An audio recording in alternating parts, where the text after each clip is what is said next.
I'm Stephanie from Happy Acres Family Farm, and this is my mom, Lori. We started with one goat, and her name was Stella. I was bottle feeding an orphan calf, and I decided to try goat milk on her. So I bought Stella, and we milked Stella to feed the calf, and I decided to feed the goat milk to my kids.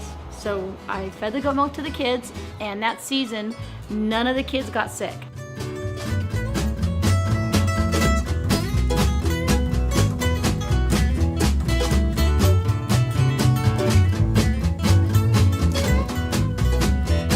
So we deliver our cheese to about 40 different restaurants locally. We have a chèvre, a brie, a parmesan, a mozzarella, and feta. And we're just starting to get into some aged cheeses. Goats have the same pH balance as humans, so when you put the product on your skin can absorb all the nutrients that we use, and there's no chemicals or parabens. We're all farmstead and artisan, which means that from start to finish, the product does not leave the property till it's ready for sale. So that is very unusual. I think there's only 2 in the whole entire state of California.